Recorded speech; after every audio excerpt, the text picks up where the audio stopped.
सर्वेभ्यो नमः। देववाणी संस्कृतम YouTube channel में आप सभी संस्कृत प्रेमियों का हार्दिक अभिनंदन।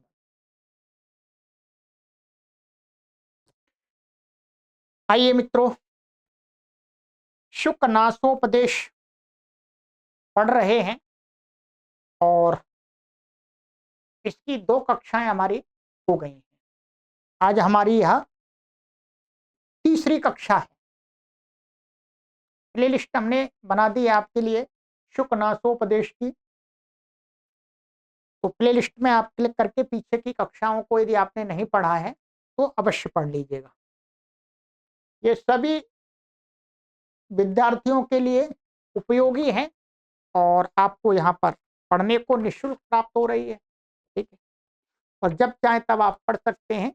और इतना ही आपसे अपेक्षा रखते हैं, निवेदन करते हैं कि आप अपने मित्रों को भी इन वीडियोज को शेयर कर दें, वो भी पढ़ लें, उनका भी लाभ हो जाएगा। ठीक है, चलिएगा। और कोई अधिक जानकारी चाहिए तो आप यहाँ संपर्क कर लीजिएगा। बाकी आप सभी से मैं ये भी निवेदन करूंगा कि एक बार आप इस YouTube चैनल देववाणी संस्कृतम की जो प्लेलिस्ट की सीरीज है वो सारी देख लें। हमने बहुत कुछ पढ़ाया है, 8 वर्ष के अंदर बहुत कुछ पढ़ाया है। 5600 से अधिक लेक्चर रिकॉर्ड किए हुए हैं। उनमें से आपके लिए जो जो उपयोगी हो, लाभकारी हो, आप उसको अवश्य देखें, आपको बहुत लाभ होगा। ठीक है, बस इतना ही निवेदन कर सकते हैं, बाकी पढ़ना आपका काम। चलिएगा, तो ये यहां तक हो गया था हमारा, ये यहाँ ये, हाँ यहां तक हो गया दूसरी कक्षा में कि जो शुकनास आचार्य वो मंत्री शुकनास हैं, तो उन्होंने ये कहा था वैसे आपको पढ़ने के लिए तो कुछ नहीं है भाई, आप सब कुछ पढ़ के आए हो, आपको कुछ उपदेश करने के लिए आवश्यकता नहीं है। फिर भी आप जवान हैं, आप यंग हैं, युवा हैं, इसलिए कुछ बातें आपको मैं बताता हूं। तो ये बताया था इसमें कि भाई आपने सारे शास्त्र पढ़ लिए हैं, ठीक है, जो भी कुछ जानना था वो जान लिया है। ठीक है, और केवल जो जवानी है उसके कारण से शरीर में होने वाले कुछ विकृतियां होती हैं, कुछ परिवर्तन होते हैं, वो परिवर्तन पर आपको कंट्रोल रखना है। ठीक है, तो ये बता दिया था। अब चलते हैं आगे। ठीक है, आगे यही चल रहा है निरंतर कि और क्या होता है कि मैं आपको ये बताना चाह रहा हूं। कहते हैं आगे कि अपरिणामोपशमो दारुणो लक्ष्मी मदः। कहते हैं कि जो लक्ष्मी मदः, लक्ष्मी मदा का अर्थ, लक्ष्मी क्या होती है? धन, संपत्ति। मद माने अहंकार। जो लक्ष्मी का जो संपत्ति, धन दौलत का जो अहंकार होता है, और राजाओं के पास तो वैसे ही धन दौलत अपार होती है, बेशुमार होती है। तो कहते हैं लक्ष्मी मदः, जो लक्ष्मी का धन संपत्ति के द्वारा जो प्राप्त मद होता है, अहंकार, वो क्या है? दारुणः, बहुत भयंकर होता है। वो अहंकार बहुत भयंकर होता है। और कितना भयंकर होता है? कहते हैं अपरिणामोपशमः, कि उसका जो परिणाम है, उसका अर्थात उसका जो परिणाम कभी भी शांत नहीं होता। कैसा? वो जो मद है लक्ष्मी का, धन का, वो कभी शांत नहीं होता। माने मरते दम तक, जब तक व्यक्ति मरता है तब तक वो शांत नहीं होता। उसको कहा है अपरिणामोपशमः। वो मृत्यु पर्यंत तक समाप्त होने वाला नहीं होता, माने मृत्यु पर्यंत तक चलता है। और फिर जो अहंकार होता है उससे हानियां तो होती हैं। ठीक है।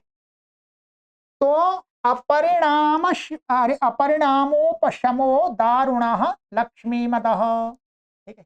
उसी का अपरिणामोपशमा लक्ष्मी मदः दारुणः, माने मृत्यु पर्यंत तक शांत न होने वाला जो धन संपत्ति का अहंकार है वो दारुणा, बहुत खतरनाक, बहुत भयंकर होता है, कठोर होता है।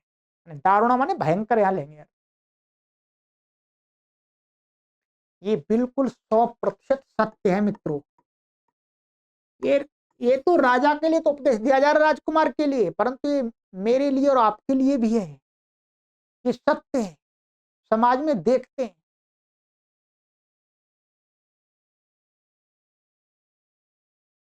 और इसकी हानियां भी देखते हैं। और आगे कहते हैं, कष्टमनंजन वर्ति साध्यम अपरम ऐश्वर्य तिमिरान्ध्यत्वम। और क्या कहते हैं कि जो ये होता है क्या,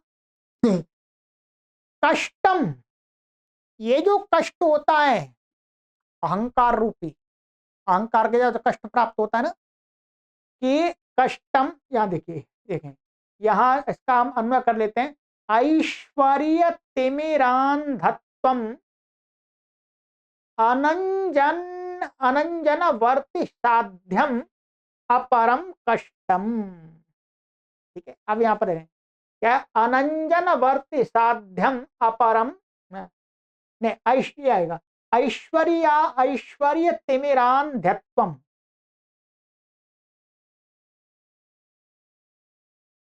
ये यहाँ पर तिमिरान धत्व धा है, ये या नहीं आएगा, ठीक है, ये धा ही है पूरा, तिमिरान धत्वम, यह गलत लिखा है, ठीक है, यहाँ सही लिखा है।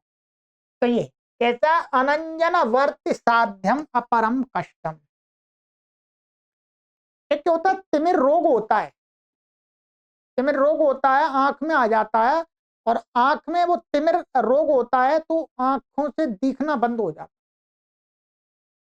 क्या हो जाता है, आंखों से दिखना बंद हो जाता है।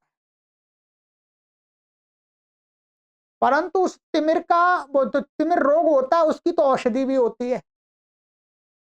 वो तो शलाका से उसको दवाई लगा करके उस तिमिर रोग को दूर भी कर लेते हैं। उससे उपमा दे करके बता रहे कि ऐश्वर्य तिमिरांधत्वम, ऐश्वर्य वही धन संपत्ति यश प्रतिष्ठा कीर्ति रूपी जो ऐश्वर्य है, तो ऐश्वर्य रूपी तिमिर रोग, माने ये तिमिर आकर होता है, और यहां पर जो तिमिर रोग ऐश्वर्य को बताया, ऐश्वर्य ही तिमिर रोग है। राजाओं के लिए ऐश्वर्य ही तिमिर रोग होता है। उस तिमिर रोग से अंधत्वम माने अंधता, माने जो राजा अंधा हो जाता है, अंधा माने अज्ञान में डूब जाता है।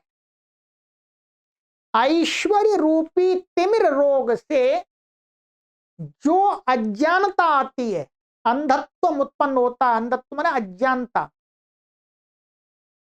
तो अज्ञानता उत्पन्न होती है, कहते हैं क्या, अनंजन वर्ति साध्यम, अंजन वर्ति साध्यम, अंजन, अंजन होता है जो काजल होता है, क्या होता है, काजल। प्राचीन समय में आंखों की रोशनी बढ़ाने के लिए काजल लगाते थे। तो जो काजल लगाने की शलाका होती है वो वर्ती, वर्ती माने शलाका, और अंजन वर्ती, अंजन में शलाका, वो अंजन काजल को लगाने वाली सलाई होती है। हमने तो देखी है, शायद आपने देखी या ना देखी पता नहीं, अब तो नहीं शायद दिखती सामान्य रूप से, जो आजकल तो ड्रॉप आ गए हैं, ठीक है। तो अनंजन, तो पहले अंजन वर्त साध्यम, कि जो तिमिर रोग होता है वो क्या होता है, वो तो अंजनी माना काजल की जो सलाका होती है, उस पर काजल लगा करके उसको लगा लेते हैं, तो उससे साध्य माने ठीक, ठीक होने वाला होता है। परंतु ये जो ऐश्वर्य तिमिरांधत्वम, अर्थात तिमिर रोग से आंखों में वो दिखना बंद हो जाता है तो काजल सलाका से काजल लगा लेते तो ठीक हो जाए, दिख लगने लगता है। परंतु जो ऐश्वर्य रूपी तिमिर रोग से जो अज्ञानता उत्पन्न होती है वो कहते हैं अनंजन वर्त साध्यम। वो फिर किसी सलाका से ठीक होने वाला नहीं होता है। वो सलाका से अनंजन वर्त साध्यम, वो अंजन की शलाका से ठीक होने वाला नहीं होता। अपरम कष्टम, ये एक दूसरा कष्ट है? ये क्या है? ये बहुत एक कष्ट है। एक कष्ट जैसे ये बता दिया, एक कष्ट तो एक ये भी कष्ट है, अथवा ऐसा कह सकते हैं अपरम कष्ट माने एक तो ये तिमिर रोग से जो कष्ट होता है वो, और ये भी कष्ट है, और ये कष्ट ठीक होने वाला नहीं है। वो तिमिर रोग से होने वाला जो कष्ट है वो तो दूर भी हो जाता है। तो ऐश्वर्य तिमिरांधत्वम अनंजन वर्त साध्यम अपरम कष्टम, ये और राजाओं के जीवन में दूसरा एक कष्ट होता है जो ऐश्वर्य रूपी तिमिर रोग से आता है, ऐश्वर्य से आता है, और वो फिर ठीक होने वाला नहीं होता। कहते हैं अशिशिरोपचारहार, ये क्या है यहाँ, ये गलत हो रहा है, एक एक्स्ट्रा लग रहा है इसमें, ठीक है। ये अशिशिरोपचार हार्योति तीव्र दर्प दाह ज्वरोष्मा, ठीक है। यहाँ पर क्या क्या, यहाँ से अति तीव्र, यहाँ पहले हम इसका अन्वय कर लेंगे, अति तीव्र दर्प दाह ज्वरोष्मा, ठीक है, ये हो गया। और अशिशिरोपचार हार्य,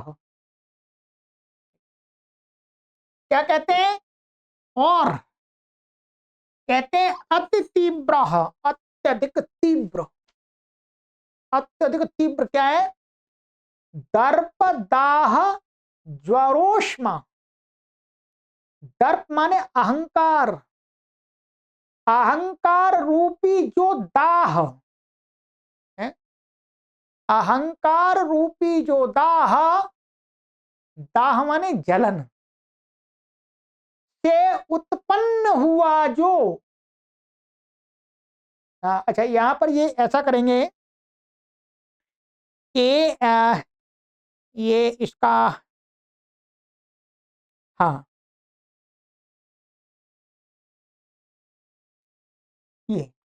ये जो दर्प माने अहंकार है, वो अहंकार रूपी क्या है? दाह रूपी ज्वर, अहंकार से उत्पन्न दाह, दाह माने जो, दाह माने कष्ट,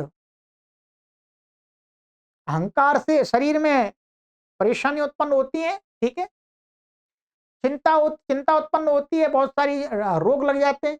तो दर्प, दर्प दाह ज्वरोष्मा, कि जो यहां पर गर्भ से उत्पन्न गंभीर रूपी ज्वर, दाह रूपी ज्वर, दाह रूपी ज्वर का अर्थात जो जो ज्वर दाह पैदा करता है, जलन पैदा करता है शरीर में, ऐसा ज्वर। तो दर्प से उत्पन्न जो दाह रूपी ज्वर, ज्वर की ऊष्मा माने गर्मी है। कभी क्या है, ज्वर आता है, अब तो नहीं आते, शायद पहले आते थे, गांव देहात के लोगों को अधिक आते थे, शहरों में भी आते थे, अभी तो काफी मेडिसिन आ गई हैं और टीका आदि से उसका निवारण हो गया है। पहले इतना, पहले ठंड लगती थी, फिर थोड़ी देर ठंड लग के फिर गर्मी आती, फिर गर्मी आती थी, इतनी तपता था शरीर, हमें तो कई बार आया है बचपन में, इसलिए पता है। तो तपता था शरीर, तो उसकी गर्मी दर्प रूपी, जो अहंकार रूपी, बोलो, जो अहंकार से उत्पन्न जो दाह रूपी ज्वर है, उसकी जो गर्मी होती है, उस बुखार की, वो कहते हैं अशिशिरोपचार्य। शिशिर माने ठंडा, ठंडी ऋतु, ठंडी ऋतु से ठंडा लिया है। शीत माने गर्मी लगती है तो क्या है, शीत माने पानी ठंडा डाल दिया तो वो दाहन, ऊर्जा, ऊष्मा कम हो जाती है। तो अशिशिरोपचार्य, ये ऐसा होता है ऊष्मा दर्प रूपी दर्प और अहंकार से उत्पन्न जो दाह रूपी ज्वर की गर्मी होती है, वो कैसी होती है, कहते हैं वो अशिशिरोपचार हार्य, वो ठंडे पदार्थों से भी ठीक होने योग्य नहीं होती। भाई गर्मी का बुखार आ जाता है तो कहते हैं पट्टी रखो ठंडी पानी की और पानी डालो शरीर पर, तो शरीर थोड़ा ठंडा हो जाता है। परंतु जो अहंकार से उत्पन्न दाह रूपी ज्वर की जो गर्मी होती है, वो ठंडे पानी आदि पदार्थों से शांत मन दूर होने वाली नहीं होती है, उससे उपचार नहीं हो सकता। ऐसा होती है ये जवानी में राजाओं के पास में ये सारी समस्याएं। बहुत विशेष बात बताइए, ठीक है, चलिएगा, ये हो गया। अब अच्छा थोड़ा सा और पढ़ लेते हैं, फिर इसमें समास करेंगे आगे एक और इसका वो है। और कहते हैं सततम सततम मूल मंत्र शम्य विषमो विषय विषास्वाद मोह। ठीक है, इसका अन्वय यहां पर देखते हैं। पहले इसका अन्वय ऐसा करेंगे, विषम विषय विषास्वाद मोह, ये आ गया। फिर सततम अमूल मंत्र शम्य, कहते हैं कि जो ये विषम माने कठिन, विपरीत, ठीक है, विष माने विषय विष माने विषय रूपी जो विष, जो विषय होते हैं, विष होते हैं, विषय रूपी जो विष, एक विष होता है खाने का, एक विषय रूपी विष होता है।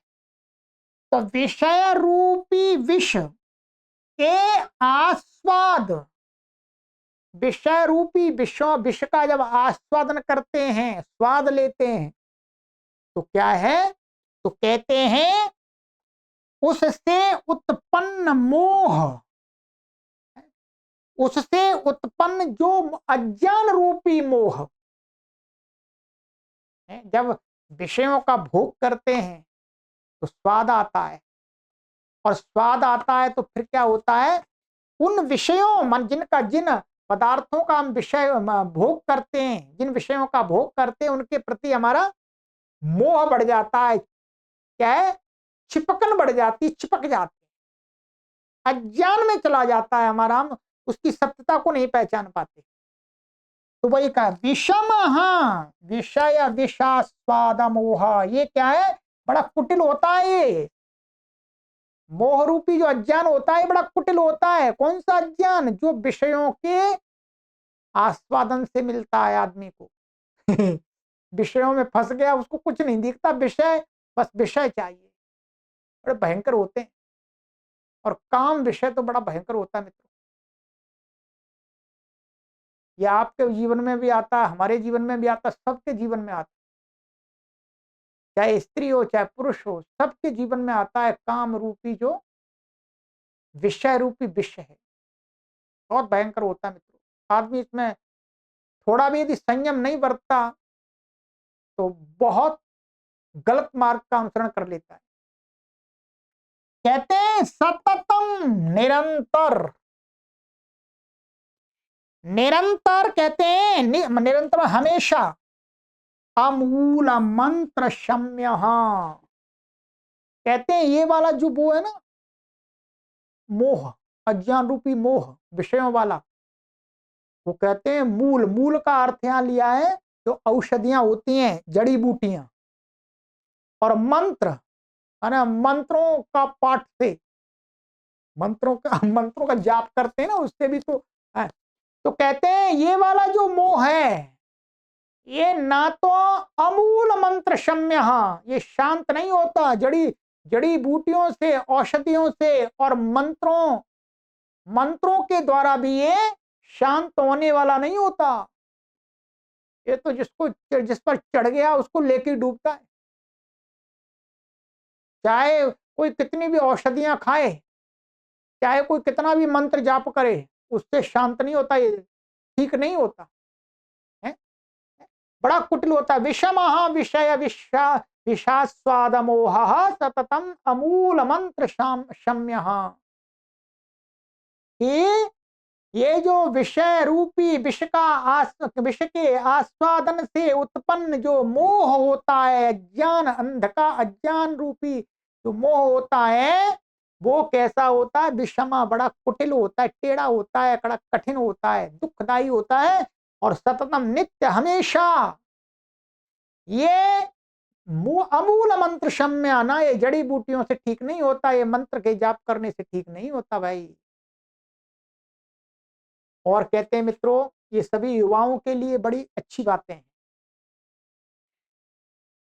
और आगे कहते हैं, नित्यम स्नान शौच बाध्य बलवान राग मलावपले वलेपः। और कैसा बता रहे हैं कि ये बलवान, यहां पर इसका अन्वय करेंगे, बलवान राग मलावलेपः नित्यम स्नान शौच बाध्य। ठीक है, ऐसा कर लिया कि क्या होता है? रागम मलाव पलेप, राग माने क्या होता है? राग। तो जो ये राग हैं, क्या? राग माने आसक्त, ये जो राग है, ये राग जो मनुष्यों के हमारे अंदर जो राग है, वो क्या है? मल है, कीचड़, माने राग रूपी कीचड़। मल का अर्थ है कीचड़ लिया है।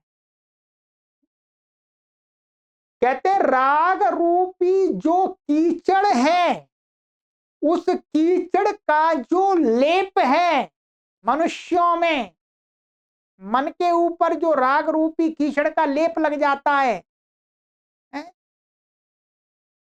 तो कहते हैं बलवान, बड़ा बलवान होता है ये। कौन सा? राग रूपी कीचड़ का लेप। और कहते हैं नित्यम, माने हमेशा, ये कैसा होता है? स्नान शौच बाध्य, ये नित्य ही क्या होता है? स्नान और शौच।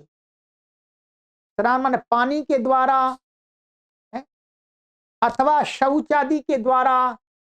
बाध्य, न बाध्य माने अबाध्य होता है, हटाने योग्य नहीं होता है, इसको हटा नहीं सकते हैं। कपड़े आदि हम धो दें, इसको उतार दें, शुद्धता कर लें, हवन कर लें, ठीक है, पानी से नहा लें, ना ना, उससे राग रूपी कीचड़ का जो लेप है वो हटता नहीं है पानी आदि शुद्धि से। बहुत गहरी बात बताइए, देखिएगा। एक जो भावी राजकुमार है, उसको शिक्षा दी जा रही है। शिक्षा दी जानी चाहिए, अवश्य दी जानी चाहिए। तो बलवान राग मलाव लेपः नित्यम स्नान शौच बाध्य, अर्थात ये बड़ा बलवान राग रूपी कीचड़ का जो लेप है मन चित्त के ऊपर, वो नित्य, हमेशा क्या है? स्नान शौच बाध्य, स्नान और शौच के द्वारा ये हटाने योग्य नहीं है। इसको हटाने के तो दूसरे तरीके हैं, वो बताएंगे आगे। ठीक है, और कहते हैं आगे, अजस्रमक्षपावसान प्रबोधा घोरा च राज्य सुख, एक ये राज्य सुख सन्निपात निद्रा भवति इत्यतः विस्तरेणाभिधीयसे। ठीक है, कहते हैं कि आगे चलिए इसका यहाँ पर अन्वय कर लेते हैं। च राज्य सुख सन्निपात निद्रा अजस्रम अक्षपावसान प्रबोधा घोरा भवती। यहां तक करते हैं, ठीक है। फिर इसका आगे लगाएंगे ये सारी बातें। कि कहते हैं कि अजस्रम, अजस्रम माने अनवरतम है। अनवरतम अर्थात निरंतर, निरंतर अक्षपावसान प्रबोधा घोरा भवती। अच्छा ये है, एक मिनट यहाँ छूट गया, यहाँ से च माने और, इसके अलावा और राज्य सुख सन्निपात निद्रा, ये छूट गया ना यहाँ पे। राज्य के सुख, राज्य जो राज्य के सुख होते हैं, राजपाठ के तो सुख होते हैं, सुख सुख से माने सुख के सन्निपात, ठीक है, वैभव आदि से उत्पन्न, माने सन्निपात से उत्पन्न जो निद्रा माने उत्पन्न होती है, माने राज्य के सुखों से, राज वैभव आदि से सब सुख सुविधा मिलती है, ठीक है, राजा लोगों को है, कोई तो कमी नहीं रहती। तो उससे राज्य सुख से उत्पन्न जो सन्निपात रूपी निद्रा, सन्निपात निद्रा कैसी हो, सन्निपात जो ज्वर होता है बड़ा भयंकर होता है, होश नहीं रहता उसमें, तो सन्निपात रूपी जो निद्रा प्राप्त हो, निद्रा जो होती है वो अजस्रम अनवरत गति से चलती है, निरंतर चलती है। कैसे चलती है? अक्षपावसान प्रबोधा, क्षपा का अर्थ होता है रात्रि, क्षपा, क्षपा का अर्थ है रात्रि, और अवसान, अवसान माने रात्रि का अंत। रात्रि का अंत क्या होता है? सुबह, प्रातःकाल। तो रात्रि के अंत में प्रबोधा, रात्रि का अंत होता है तो हमारी निद्रा क्या है, हमें बोध हो जाता है, खुल जाती है, ठीक है। ऐसी निद्रा जो रात्रि के अंत समय माने प्रातः काल में खुल जाती है, वो हमारी निद्रा कही जाएगी क्षपावसान प्रबोधा निद्रा। परंतु कह रहे हैं ये वाली जो निद्रा होती है वो कहते हैं अक्षपावसान प्रबोधा। ये तो रात्रि के अंत समय हो जाने पर भी इसमें प्रबोध नहीं होता, ये टूटती नहीं है, निरंतर चलती है अजस्रम। ये राज्य वैभव सुख की जो निद्रा होती है उसमें राजा लोग डूब जाते हैं, वो कुछ विचारे नहीं करते, टूटती नहीं है। तो कहा अक्षपावसान प्रबोधा, ये सुबह होने पर टूटती नहीं है, घोरा बड़ी भयंकर होती है, इसमें घर्राटे नहीं आते, परंतु होश नहीं रहता। भवती माने बहुत गहरी निद्रा होती है। इत्यतः, इसलिए माने ये सारी बातें हैं इसलिए, इत्यतः विस्तरेण अविधीयते, अब विस्तार से तुमको बताया जाता है। इतने 4 पैराग्राफ में बड़ी विशेष बातें आई हैं, ये संक्षिप्त में थोड़ा बताया, अब विस्तार से बताएं। तो विस्तरेण, विस्तार से, अविधीयसे माने उसको, राजकुमार को, तुमको, जो वो शुकनास कह रहे हैं तुमको, अविधीयसे ये कर्म में है वास्तव, ठीक है। चलिएगा, ये हो गया आपका। अब इसमें समास करेंगे, ठीक है। अर्थ मैंने आपको एक एक पद का बता दिया है, अब आप समास करेंगे तो पूरा समझ में आपको और आ जाएगा। समास, मुख्य तो समास होता है, समास से अर्थ निकल के आता है। आइएगा, ये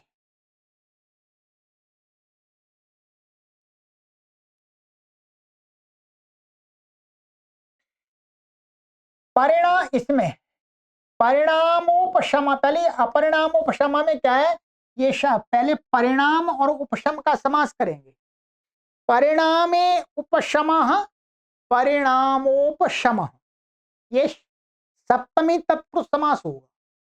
ठीक है, परिणाम में माने परिणाम में शांति माने उपशम, शांति होना। और फिर न परिणामोपशमः अपरिणामोपशमः, ये नहीं तत्पुरुष समास हो गया। ये यहां पर शमः था, तो आगे ये आ रहा, तो हसी से यहां संधि होकर के हसी से क्या हो गया, रू के रेप को ऊ हो गया, फिर आदगुणा लग करके परिणामोपशम हो गया, अपरिणामोपशम। ठीक है, ये समास हो गया। दारुणा ये प्रथमा व्यक्ति है, यहां पर भी हसी लग गया है। ठीक है, लक्ष्मी मदः, तो लक्ष्मी मदः, तो इसमें तो सरल है, लक्ष्म्याः मदः लक्ष्मी मदः, अर्थात पंचमी तत्पुरुष समास करेंगे, लक्ष्मी से उत्पन्न मद। हिंदी में कह सकते हैं लक्ष्मी का मद, और लक्ष्मी से उत्पन्न मद ये अर्थ होता है, तो पंचमी तत्पुरुष समास होगा। ठीक, कष्टम ये अलग होगा यहां पर, फिर अनंजन वर्ति साध्यम ऐसा होगा। अच्छा यहां देख लेते हैं, अनंजन वर्ति साध्यम, चलिए इसका कर लेते हैं। तो इसमें क्या है, पहले अंजन करेंगे, अंजनस्य वर्ति ही, अंजन वर्ति ही माने अंजन की, काजल की सलाखा। ठीक है, और फिर अंजन वर्ति, वर्ति न साध्यम, अंजन वर्ति साध्यम, ये तृतीय तत्पुरुष समास हो गया। फिर न अंजन वर्ति साध्यम अनंजन वर्ति साध्यम, फिर नई तत्पुरुष समास हो। ठीक है, ये किसके विशेषण है, ये कष्ट के विशेषण है। अच्छा, फिर आपका यहां पर ऐश्वर्य तिमिरान धत्तम, तो ये धा है। ठीक है, तो पहले तो क्या है यहां पर, ऐसा करेंगे, ये अंधत्व शब्द है, जैसे मनुष्यत्व बनता है, अंधस्य भावः अंधत्व, अज्ञानता। ठीक है, यहां पर त्वल प्रत्यय हो गया। फिर ऐश्वर्य एव तिमिरः, ध्यान रखें, ऐश्वर्य एव तिमिरः, ऐश्वर्य तिमिरः, इसमें कर्मधारय तत्पुरुष समास हो गया, ऐश्वर्य रूपी तिमिर। फिर ऐश्वर्य तिमिरेण अंधत्वम, माने ऐश्वर्य तिमिर के द्वारा जो अंधत्व, तो ऐश्वर्य तिमिरा तिमिरांधत्वम, ये तृतीय तत्पुरुष समास हो। तृतीय हो गया, अथवा पंचमी भी कर सकते हैं, ऐश्वर्य तिमिरात अंधत्वम ऐश्वर्य तिमिरांधत्वम, दोनों का अर्थ वही रहेगा। ठीक है, ये तो मैं अपनी तरफ से आपको बता रहा हूं, कहीं कभी कभी एक एक शब्द में दो दो तीन तीन प्रकार के समास हो जाते हैं, तो यहां पर या तो आप तृतीय तत्पुरुष समास कर सकते हैं, अथवा बाद में यहां पर अंधत्व के साथ में, अथवा पंचमी कर सकते हैं। ये हो गया। फिर है अपरम, अपरम तो ये है सामान्य प्रथमा व्यक्ति एक वचनांत, कष्टम भी है, कष्टम के ही सारे विशेषण है। ठीक है, फिर है अति तीव्र। ठीक है, तो अत्यधिक तीव्र अति तीव्र, तो कुगति प्रादय से इसमें अति के साथ में समास हो गया। दर्प दाह ज्वरोष्मा। ठीक है, तो कहते हैं यहां पे कि दर्प एव दाह, ध्यान रखेंगे क्या है, दर्प एव दाह, दर्प दाह अहंकार रूपी दाह, तस्य ज्वरः, तस्य ज्वरः दर्प दाह ज्वरः, षष्ठी तत्पुरुष समास। फिर दर्प दाह ज्वरस्य ऊष्मा, दर्प दाह ज्वरोष्मा, फिर षष्ठी तत्पुरुष समास हो गया। ठीक है, यहाँ बस ठीक है। अशिशिरोपचार हार्य, वहां अशिशिरोपचार हार्य, यहाँ पर शिशिरेण उपचार, शिशिरस्य उपचारः शिशिरोपचारः, ऐसा ही करना चाहिए इसमें। हाँ, इसमें तो ऐसा दिया नहीं। हाँ, माने ऐसा है। हाँ, यहाँ ऐसा होगा कि शिशिर एव उपचारः, ऐसा होगा। शिशिरः एव उपचारः, शिशिर उपचारः। उपचार माने औषधि है, औषधि में ठीक करने, इलाज। तो शिशिरः एव उपचार, शिशिरोपचार, ये कर्मधारय तत्पुरुष समास हो गया। फिर शिशिरोपचारेण हार्यः, नष्ट करने योग्य, शिशिरोपचार हार्यः, ये तृतीय तत्पुरुष समास हो गया। फिर न शिशिरोपचार हार्यः अशिशिरोपचार हार्यः, फिर नहीं तत्पुरुष समास हो गया। ठीक है, अब ये किसका विशेषण बन गया? ये इसका विशेषण बन गया। ठीक है, ये हो समास बहुत जरूरी है, ध्यान रखेंगे इस पे। और फिर इसमें है हमारा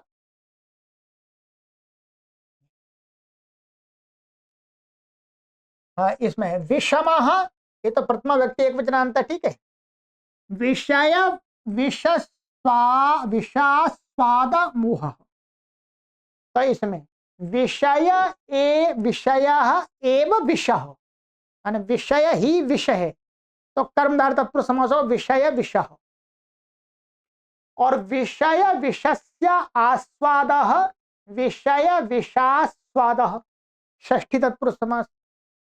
विषय विषास्वादात्, नहीं, विषय विषास्वादस्य मोह का मोह। ठीक है, तो इसमें इसका दिया है,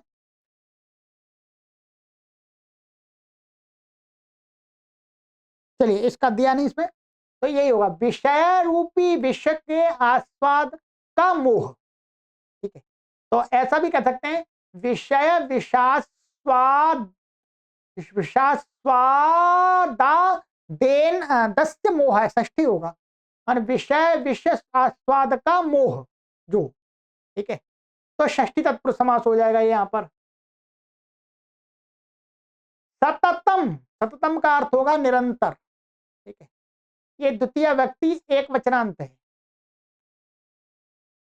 अमूल मंत्र शम्य, तो पहले करेंगे मूलाश्च मंत्राश्च मूल मंत्राः, ये द्वंद्व समास हो जाएगा। और मूल मंत्र ही शम्य, मूल मंत्र शम्य, ये तृतीय तत्पुरुष समास हो गया। फिर न मूल मंत्र शम्य अमूल मंत्र शम्य, ये नहीं तत्पुरुष समास हो जाएगा। बलवान, ये प्रथमा व्यक्ति है एक वचन। राग मलाव पलेपः, ठीक है, तो रागस्य माने नहीं, राग रूपी कीचड़, ऐसा है। राग एव मलः, राग एव मलः, राग मलः, और राग मलस्य अवलेपः राग मलाव लेपः। ठीक है, तो पहले कर्मधारय तत्पुरुष समास राग का मल के साथ में, फिर अवलेप के साथ में षष्ठी तत्पुरुष समास हो जाएगा। ठीक है, नित्यम द्वितीय व्यक्ति एक वचनांत है। अस्नान शौच बाध्य, ठीक है, तो पहले स्नान और शौच में समास करेंगे। स्नानम च शौच शौचम च स्नान शौचे, द्वंद्व समास हो गया। फिर स्नान शौचाभ्याम बाध्य, स्नान शौच बाध्य, फिर ये तृतीय तत्पुरुष समास हो गया। न स्नान शौच बाध्य अस्नान शौच बाध्य, ये नहीं तत्पुरुष समास हो गया। ठीक है, ये हो गया, ये उसका विशेषण हो गया। च अव्यपद हो गया, राज्य सुख सन्निपात निद्रा। ठीक है,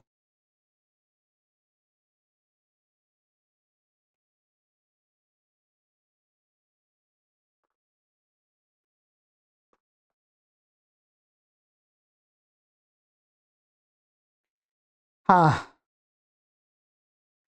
तो ये इसमें पहले तो राज्य सुख में करेंगे, राज्य से सुखानी, राज्य सुखानी। ठीक है, क्या हो गया? और राज्य सुखा, आज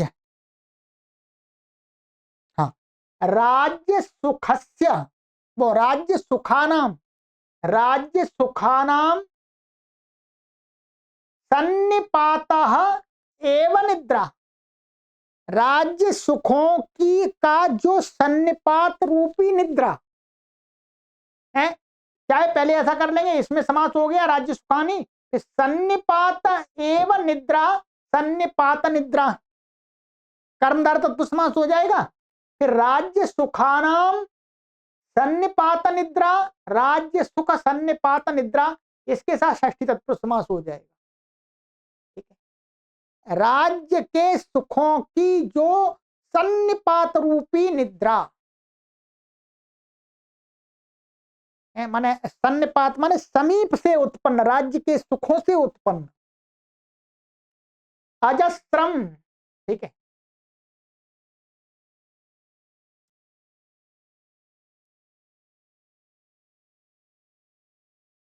तो अजस्त्रम ये क्या है? द्वितीय व्यक्ति एक वचनांत है। ठीक है, अक्षपावसान प्रबोधा, इसमें समास पहले तो ये है क्षपा, क्षपा का अवसान के साथ समास करना है। क्षपायाः अवसानम क्षपावसानम, षष्ठी तत्व समास हो गया, क्षपा मन रात्रि। फिर क्षपावसान वसाने प्रबोधा, रात्रि के अंत में समाप्त होने वाली, तो क्षपावसान प्रबोधा, ये सप्तमी तत्पुरुष समास हो गया। फिर न क्षपावसान प्रबोधा अक्षपावसान प्रबोधा, ये नई तत्पुरुष समास हो गया। ठीक है, निद्रा का विशेषण है। घोरा ये प्रथमा व्यक्ति एक वचनांत है। भवती क्रियापद भूधातु का लट लकार का प्रथम पुरुष एक वचन। इति अतः, अतः अव्यय, अतः का अतः इसलिए, हेतु में यहाँ पर अतः माने इसलिए, इस हेतु से, तो अतः शब्द क्या है? ये तसिल प्रत्यांत है। विस्तरेण ये तृतीय व्यक्ति का है। अभिधीय से एक कर्मवाच्य में, त्वम, त्वम अभिधीय से, क्या है? त्वम माने जो चंद्रापीड़ है उसको कहा जा रहा है। अभिधीय शिमाए तुमको विस्तार से अब यहां इसलिए कहा जा रहा। ठीक है, अभिधीय से तो ये किसके द्वारा? शुकनाश के द्वारा। शुकनाश माने, शुकनाश तो नहीं कहेंगे, अहम, अहम उसकी तरफ से आ रहा ना, अहम त्वम अभिधीय से, तो ये क्या है? कर्म में है, कर्म इसका ये है जो साइलेंट है, ये मध्यम पुरुष है इसलिए मध्यम पुरुष आया यहाँ पर कर्म में। ठीक है, चलिएगा, तो आज इतना ही करते हैं, काफी अब इसी प्रकार से पूरा समझ में आएगा। ठीक है, पर ये भी तब समझ में आएगा जब आपको थोड़ा व्याकरण आता होगा, नहीं तो मैं कितना भी समझाऊं आपको, है? तो व्याकरण आप पढ़िएगा, ये ध्यान रखिएगा, आगे का समय आने वाला वो है कि जिसको अच्छा व्याकरण आता है उसी को जॉब मिलेगी, सबको जॉब नहीं मिलेगी। अब तुक्केबाजी से काम नहीं चलेगा, ये ध्यान रख लीजिएगा, कंपटीशन का जमाना आ गया है। अब पेपर हार्ड से हार्ड बनाए जाएंगे। अब संस्कृत के लेक्चरर और प्रोफेसर वही बन पाएंगे जो परंपरागत तरीके से जिन्होंने अध्ययन किया अच्छी प्रकार से। अब टप्पेबाजी नहीं लगेगी। अब आप इस चैनल का भरपूर लाभ ले लीजिएगा। ठीक है, चलिएगा, एक बार इस चैनल की पूरी प्लेलिस्ट अवश्य देखिएगा। बहुत कुछ मिलेगा, पूरे व्याकरण के कोर्स बना दिए हमने। किसी भी ऑनलाइन प्लेटफॉर्म पर ये सामग्री आपको नहीं मिलेगी, ध्यान रखिए। ठीक है, अब धीरे धीरे हम आप सभी को ध्यान में रखते हुए जो कॉम्पिटेटिव एग्जाम की तैयारी कर रहे हैं उनके लिए भी धीरे धीरे कोर्स बना रहे हैं, पर हम अपना कार्य नहीं छोड़ेंगे, वो भी कार्य हमें करते रहना है। सर्वेभ्यो नमः।